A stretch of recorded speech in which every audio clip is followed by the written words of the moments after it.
Ah, les gars, on repart dans les mêmes travers, les mêmes choses. Les mêmes choses qu'on pensait déjà avoir laissées depuis la première partie du championnat. Voici, on retombe encore à l'intérieur. Salut les gars, j'espère que vous allez bien. Moi, ça va moyennement. Le Barça vient de faire un match nul en demi-finale de aller de Coupe du Roi face à l'Atlético de Madrid. 4 buts partout dans un match de folie.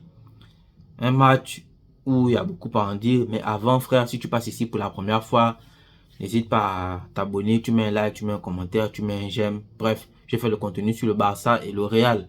Donc, débrief des matchs à actualité. Donc, tu sais ce qu'il te reste à faire. Ça va m'aider au référencement YouTube et ça soutient la chaîne. Donc, on est parti. Donc, le match, ça m'a laissé vraiment un goût amer.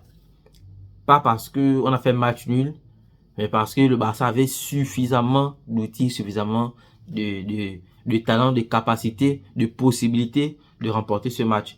Ça m'a un peu fait penser au match du championnat et tout premier match là où on lâchait des points alors qu'on avait maîtrisé notre match.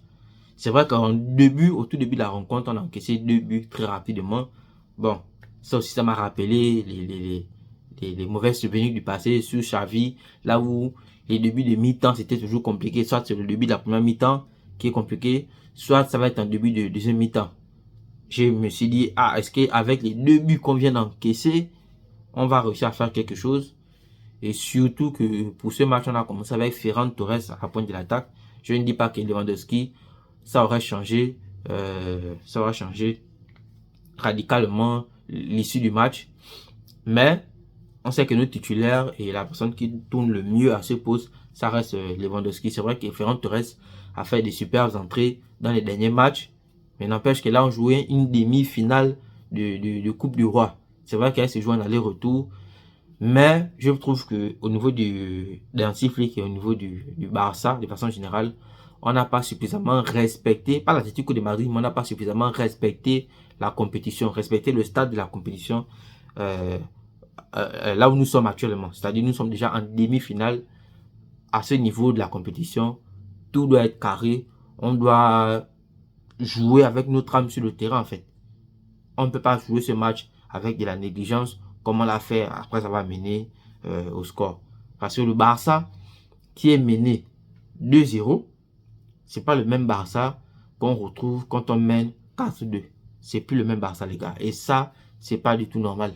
C'est pas normal qu'on vienne se faire remonter 2 buts là où le match est déjà tué. Parce que ce match, en vrai, il était important pour nous de le gagner parce que quand on voit un peu le calendrier, on a pensé que ça allait être un match facile, tout comme on a pensé, tout comme on pense aussi que le match contre Benfica, ça va être facile. Mais ça reste les huitièmes de finale de la Ligue des Champions. C'est une compétition là où nous sommes beaucoup attendus. On a terminé deuxième de la phase de poule, donc le Barça est attendu. Et là-bas aussi, ce sont des matchs à élimination directe, donc ce sont des matchs là où il faudra vraiment mettre du sérieux. Donc bref, là on jouait une demi-finale en sachant qu'après, tu vas jouer en Ligue des Champions et ensuite tu vas venir rejouer dans pas longtemps la demi-finale retour. Donc, on va être dans un calendrier qui va être un peu chargé. Je pense qu'on va jouer à peu près tous les 3 jours pendant un mois. Donc, quand on doit plier un match, il faut qu'on le plie au maximum. L'idée, c'était, bon, moi je pense que le Barça, on devait partir avec le principe que ce match, il faut qu'on le gagne. Et si on peut le gagner avec le maximum de buts d'écart, ça devait nous arranger pour le match retour. Et on avait déjà fait la plus grosse partie du match, la plus grosse partie du boulot du moins, quand on a non seulement remonté le score et nous sommes arrivés au 3, on dit quoi, 3-2 à la mi-temps. Et surtout quand on a marqué le deuxième but, quand Lewandowski va marquer le quatrième but plutôt en deuxième mi-temps et qu'on est à 4-2. À ce moment-là, on a fait le taf. Gagner ce match avec 2 buts d'écart, c'était important. Mais le Barça, nous-mêmes, du relâchement, là je suis clair là-dessus, on a fait clairement preuve de relâchement. Et voici qu'on a laissé échapper la victoire. Et là, on va devoir aller faire le résultat là-bas à l'Atlético de Madrid. Vous avez vu comment c'était déjà difficile chez nous. C'était difficile en première mi-temps. L'Atlético de Madrid, oui, certes, ils sont pas aussi à l'aise techniquement que nous. Mais eux, ils ont joué avec le cœur. Il n'y a qu'à avoir la rage sur chaque petite faute, sur toutes les actions, comment Diego Simeone jouait en mode cholo.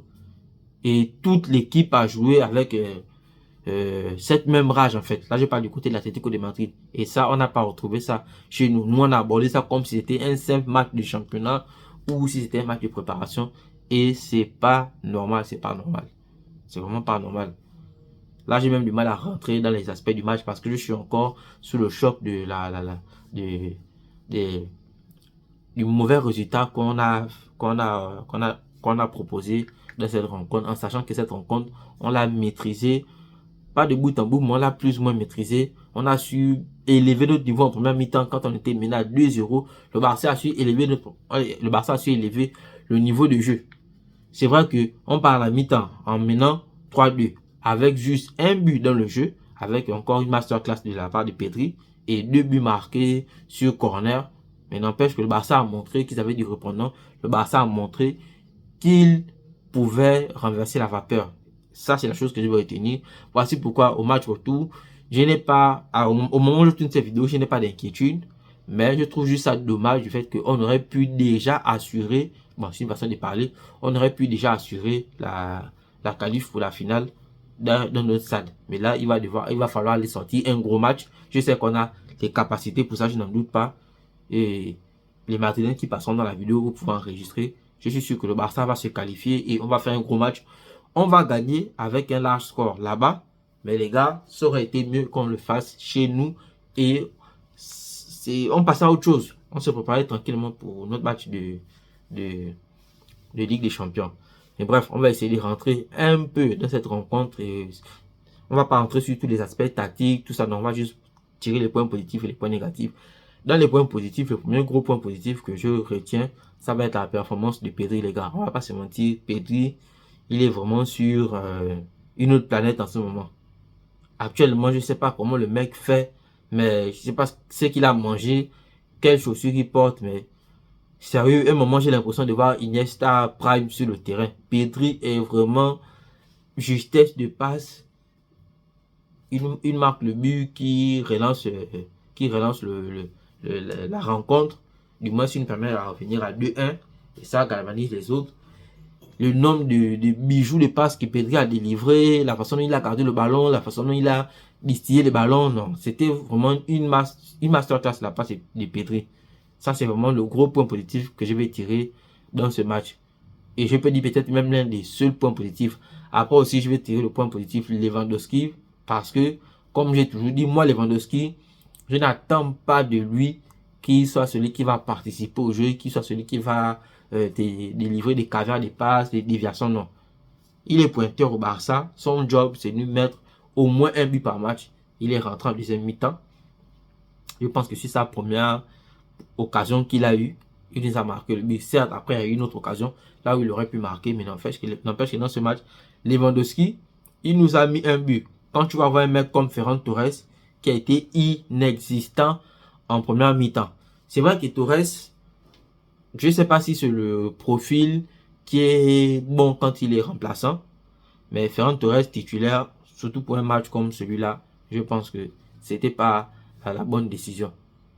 Comme je dis, Lewandowski, on peut critiquer Lewandowski, il peut ne pas faire des grosses performances, mais Lewandowski, depuis que la saison a commencé, à chaque fois qu'on a eu un gros match, à chaque fois qu'on a eu un match important, frère, vous allez me dire si je me trompe, mais Lewandowski, c'est le mec qui va nous mettre au moins son petit but. Rares les matchs importants ou les gros matchs, rares sont les matchs où vous allez voir que Lewandowski ne marque pas. Il va pas faire la meilleure performance, au moins il va mettre son but. Quand tu vois que Lewandowski n'a pas marqué, généralement c'est que le Barça de façon globale n'a pas très bien joué. Mais quand un match comme celui-là, où le Barça a très bien joué, les milieux des terrains ont bien tourné, vous allez aussi me dire que Daniel Olmo n'a pas fait un bon match parce que son match là, c'était pas vraiment top. Mais de façon globale, la perf du Barça en termes de production de jeu, elle était très bonne.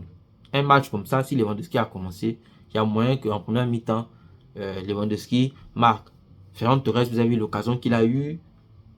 Il a fait du Ferran Torres qu'on pensait déjà avoir jeté aux oubliettes et qu'on était passé à un nouveau format du nouveau Ferran Torres qui est chirurgical. Non, le mec il shoot encore sur le gardien. Bref, au-delà de ça, on est parti à la mi-temps en menant, donc on va pas trop tenir rigueur, mais Ferran Torres, ce match, ça n'a pas été bon. Tout comme Daniel Mo dans ce match, ça n'a pas été bon. Rafinha, Je peux pas trop dire que son match n'était pas bon parce que il nous a habitués à mieux, certes, mais n'empêche que Rafinha, ce genre de mec, même quand il n'est pas forcément présent du côté des buts ou il n'est pas ultra offensif, mais Rafinha aide énormément dans les tâches défensives. Mais paradoxalement, tu vois, depuis les dernières journées, depuis, en tout cas du moins, depuis le début d'année 2020, depuis le début d'année 2025, euh, on a eu une montée en régime de Baldé, mais celui qui ne donne plus au top de sa forme, c'est maintenant Rafinha. Alors que je me suis dit, si Baldé monte en régime, ce sera cool pour le Barça parce que là, on va se retrouver avec deux côtés qui sont vraiment au top. Parce qu'on va pas se mentir, le côté Koundé et Lamine Yamal, c'est toujours au top. Vous avez vu encore, c'est de là-bas, c'est de ce côté qu'est venu le but de Pedri. Et il s'appelle comment Lamine Yamal fait sa petite passe à Koundé. Koundé, c'est vraiment un patron en ce moment. Il a fait un bijou de centre et Pedri a marqué. Donc, l'autre côté là-bas, Balé, c'est déjà en train de bien donner. Il est vraiment au top de sa forme. Mais c'est dommage que ça ne combine pas pareillement comme on peut avoir une alchimie entre Koundé et Lamine Yamal. On n'a pas ça du côté de Baldé et Rafinha. Ça aussi, c'est quelque chose que il faut que les mecs réussissent à travailler. Mais aujourd'hui, là, je suis vraiment déçu. Bref, la vidéo, je ne vais pas trop la tirer en long. Je ne vais pas entrer dans tous les aspects, ce qui s'est passé sur le côté défensif, les actions là où il est censé avoir un penalty ou pas. Mais le Barça, ce match, on devait et on avait la capacité de le gagner. On ne l'a pas fait. C'est dommage.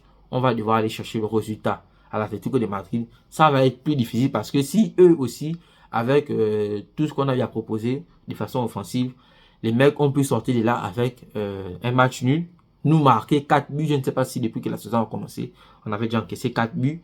Je crois peut-être une seule fois. Je crois une fois, on a eu encaissé 4 buts ou 3 buts. Je n'ai plus trop la ref, mais je pense que c'est peut-être le deuxième match de la saison où le Barça encaisse autant de buts et ça, ce n'est pas bon du tout. Vous qui êtes fan de votre Setchini, vous allez me dire si vous avez trouvé qu'il a fait un bon match. Je ne vais pas l'accuser, mais Setchini, c'est vrai qu'il a fait 2 ou 3 arrêts, mais Setchini, pour moi, c'est pas le gardien qui doit être titulaire comme il est déjà titulaire actuellement. Bref, en tout cas, on va s'arrêter là dans ce débrief. Peut-être demain, on va faire une débrief. Là, on va revenir un peu plus en détail sur tous les aspects du match, sur ce qui a vraiment, et c'est là où on a vraiment pêché. Mais pour cette vidéo, on va s'arrêter par là. C'était tout pour cette petite vidéo. Merci d'avoir regardé. Merci de mettre un like, un commentaire, un j'aime. Ça aide le référencement YouTube. Et ça soutient la chaîne. On est ensemble. Peace, Visca, Barça. On se capte demain pour le match du Real de Madrid. Et la semaine prochaine pour la LDC. Peace.